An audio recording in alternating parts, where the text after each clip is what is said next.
Pour ce premier sujet de Lunch et découverte, on va voir des choses que vous pouvez faire pour aider vos clients à aider vos patients. Donc, des choses que les gens peuvent faire avec leur chat qui vont vous aider une fois que les minous sont à votre clinique vétérinaire.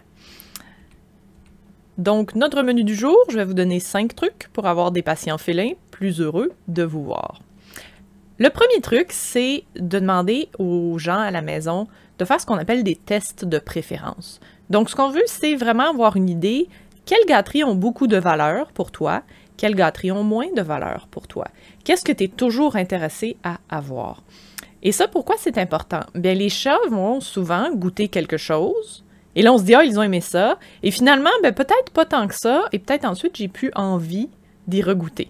Donc, c'est pour ça que c'est important de le faire à la maison et de le faire sur plusieurs jours. Donc, de l'essayer à différents moments, de sorte à ce qu'on puisse vraiment savoir, sur une échelle de gâterie, des moins bonnes aux meilleures, où est-ce que cette chose-là se situe.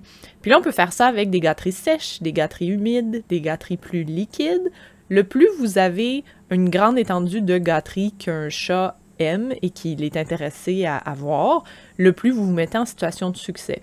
Parce que veux pas, si je vous donne une patate frite, une patate frite, une patate frite, une patate frite, ça se peut que ça commence à perdre son intérêt pour vous. Donc, en le faisant à la maison, vos clients peuvent identifier 2, 3, 4 gâteries qu'ils peuvent amener à la clinique vétérinaire que leur chat trouve vraiment, vraiment très bonnes. Et les gens pensent souvent à tout ce qui est entraînement comme étant assis, couche, reste, mais en fait, manger, c'est un comportement, c'est quelque chose qu'on peut entraîner, c'est quelque chose qu'on peut encourager. Et donc, le fait de pratiquer dans différents endroits, ne serait-ce que juste dans différentes pièces, avec différentes personnes, si les chats vont dehors, le faire dehors aussi, ça fait en sorte qu'on commence à généraliser le fait de manger des bonnes gâteries. Et là, si on peut le faire avec différentes personnes, c'est encore mieux. Donc, on veut pas que le chat se retrouve à être peureux, mais on veut peureux de quelqu'un, puis on veut pas donc faire rentrer quelqu'un qui est un peu n'importe qui dans la maison. Mais ne serait-ce que les gens qui sont déjà dans la maison, ça peut être intéressant de les mettre à profit aussi pour que le chat s'habitue à manger à différents endroits, dans différents contextes, avec différentes personnes.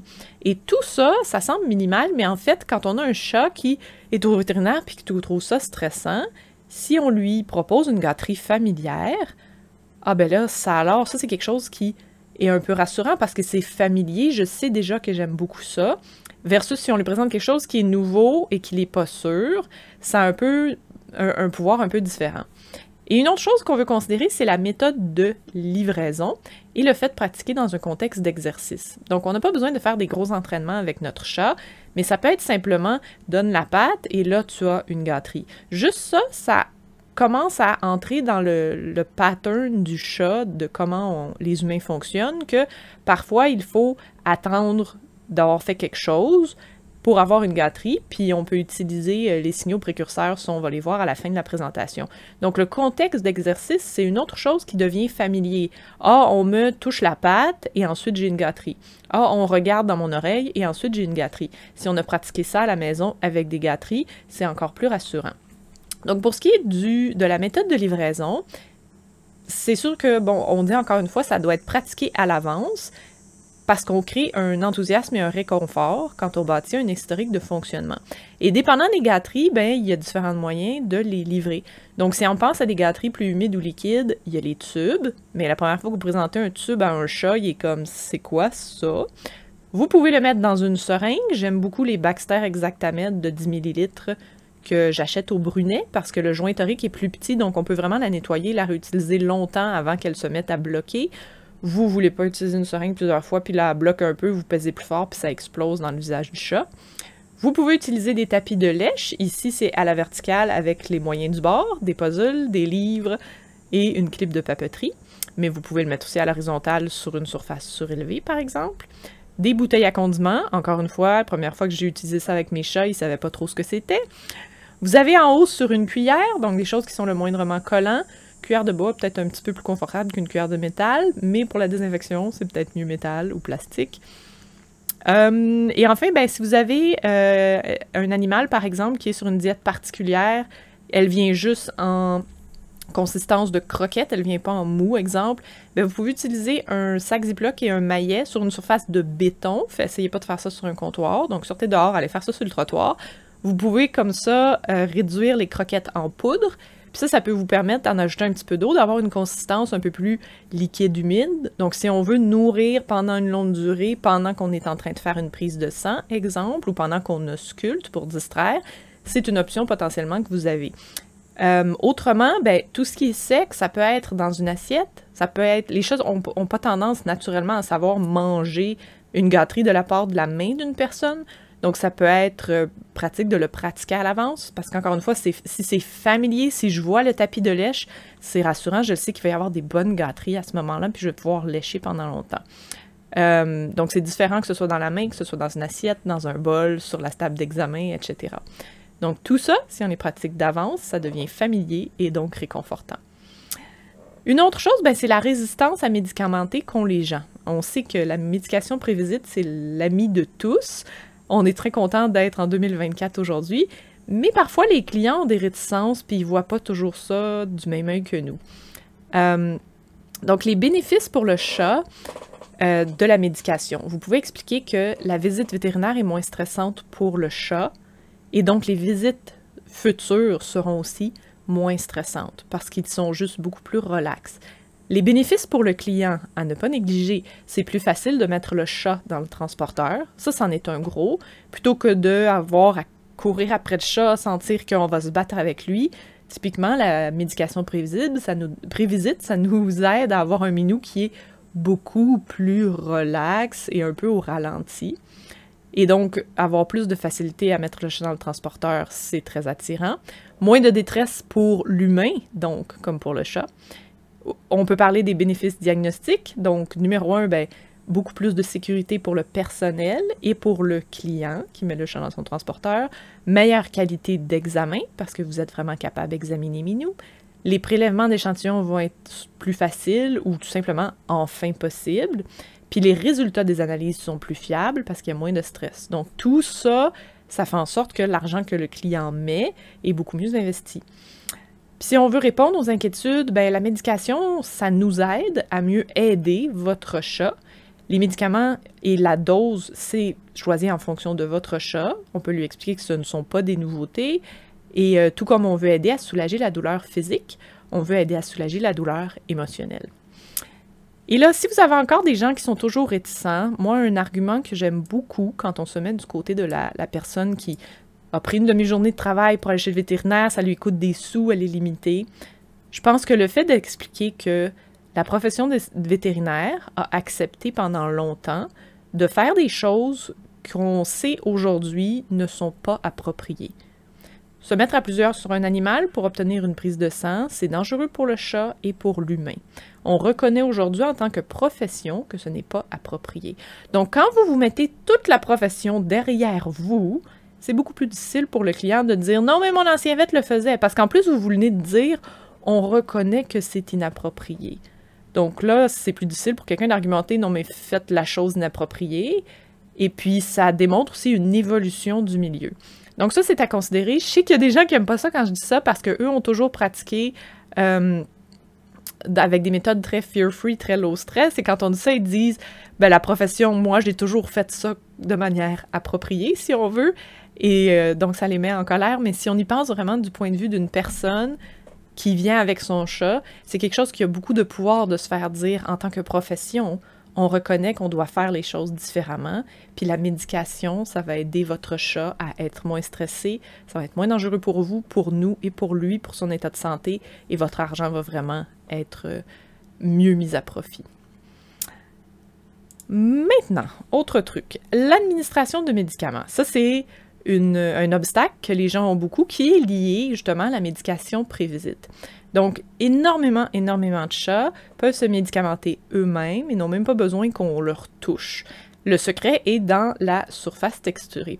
Donc ici, j'ai mis certains tapis de lèche. Typiquement, c'est beaucoup mieux d'utiliser du tapis, des tapis de bain, des serviettes, juste une débarbouillette, une serviette. Des fois, il faut la mettre un peu plus large là, pour que ça couvre vraiment la largeur des moustaches du chat. On veut quelque chose qui est texturé versus une assiette qui est lisse, une table qui est lisse. On veut vraiment quelque chose qui a une texture qui va un peu mélanger les moustaches. Ça marche avec des gâteries sèches et avec des gâteries humides. Ce qu'on vise, c'est d'utiliser des gâteries qui vont être avalées rapidement plutôt que d'être croquées. Donc, avec des gâteries liquides, c'est facile.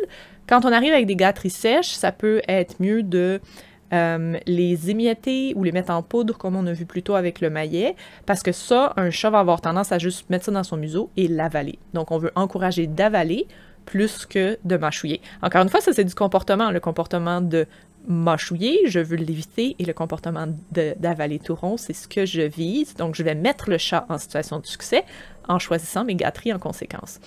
Et l'autre aspect de cette technique, c'est la capsule de gélatine qui va enlever le goût mauvais du médicament. Parce que c'est là un gros problème, le gros nerf de la guerre, les médicaments goûtent mauvais et on se ramasse à involontairement empoisonner les gâteries parce qu'ils découvrent quelque chose qui goûte mauvais dedans. Donc, si je vous donne un morceau de gâteau au chocolat, puis quand vous croquez, au milieu, il y a une boule de sel, le sel, c'est pas foncièrement mauvais, mais il y a très peu de chances que vous vouliez prendre un morceau de gâteau de chocolat si je vous l'offre à l'avenir, avec raison. Donc, les capsules de la gélatine, j'aime bien les Thriving Pets, mais elles sont de l'autre côté de la frontière américaine. Vous pouvez utiliser aussi Capsuline, qui, là, peut venir du Canada. Donc, c'est un peu plus facile, il n'y a pas de frais de passage de frontière. Et ça, ce que ça fait, c'est vraiment que ça nous permet d'enlever le goût de l'équation. Je vous encourage énormément à tenir des capsules de gélatine pour pouvoir les vendre à vos clients parce que ça les met tellement en situation de succès immédiat. Ils n'ont pas besoin d'attendre que les capsules arrivent et ils peuvent pré-entraîner leur chat avec cette technique-là. Donc, s'ils pensent ne pas pouvoir médicamenter leur chat, ils peuvent le pratiquer avec des capsules vides. Puis la seule différence, une fois que c'est assimilé, cette technique-là, c'est qu'ils vont ajouter la pilule dans la capsule de gélatine. Bien sûr, s'il y a des médicaments qui ne doivent pas être mis dans des capsules de gélatine, c'est à vous de juger de la situation. Je demande toujours à mon vétérinaire avant pour m'assurer que c'est possible. Mais à partir du moment où on sait que c'est possible, c'est un outil très, très puissant. Donc ici, on va voir Miley qui va manger sa pilule. Elle est au milieu, blanche dans une capsule de gélatine. Ici, j'ai même pas mis les croquettes en poudre parce que Miley, il gobe beaucoup de choses facilement. Vous allez la voir partir maintenant. Oups, elle n'est plus là. Minou l'a aspirée. Et maintenant, Mélomane, vous voyez bien la Zilkine, vous la verrez pas longtemps. Elle est là. Oups, elle n'est plus là. Vous allez la revoir au ralenti. Ça, c'est avec du chouroux. Et elle est partie. Donc, j'ai médicamenté beaucoup de chats comme ça, que les miens, des chats que j'avais en famille d'accueil, des chats que j'allais faire du gardiennage. Et quand on se met à penser à quel type de gâterie, en poudre, j'ai une employée de refuge aux États-Unis qui m'a dit que ça vient de changer la donne parce qu'on donne maintenant des gâteries émiettées ou en poudre, puis nos chats qu'on n'était pas capable de médicamenter, on est capable. Donc, ils se médicamentent eux-mêmes. Donc, ça, c'est une très bonne manière d'aider vos clients à être capables de médicamenter leur chat. Ensuite, on a l'entraînement au transporteur. Parce que si le transporteur devient un endroit agréable, paisible, plaisant, le fun, qui est égal à du confort et des bonnes gâteries, c'est quelque chose de rassurant dans lequel on peut aller et ça devient maintenant moins stressant de se retrouver à aller dans le transporteur chez le vétérinaire. Alors que si la seule association qu'on a, c'est transporteur égale vétérinaire, c'est plus difficile. C'est pas que les chats ne veulent pas vous aimer, c'est qu'ils trouvent ça difficile de venir vous voir. Donc, on a différentes techniques. Ça peut être juste au début d'offrir un repas graduellement de plus en plus proche. On veut que Minou soit confortable. Puis éventuellement, si on le donne juste à l'entrée du transporteur, au fil des répétitions, si un des repas par jour, à tous les jours, on fait ça, éventuellement, on va venir pour mettre l'assiette juste à l'entrée du transporteur, puis on va voir que Minou rentre de lui-même pour attendre l'assiette. Et donc, ça, c'est quelque chose de très simple. On peut faire de l'entraînement plus actif, comme avec une cible, l'entraînement au tapis. On peut démonter le transporteur au début pour rendre ça plus facile. Donc, il y a beaucoup de techniques qu'on peut utiliser. Et s'il y a des gens qui ont de la difficulté, c'est pour ça qu'on est là, nous, les spécialistes en comportement. Et puis enfin, ben, on a les signaux prédicteurs que j'ai parlé un petit peu au début. Donc les signaux prédicteurs, c'est des patterns réconfortants. Donc je vais annoncer « je regarde tes yeux » et je vais regarder un œil et te donner une gâterie ensuite. Je regarde ton oreille, je fais la même chose, je te donne une gâterie. Je regarde tes dents, je regarde tes dents, je te donne une gâterie.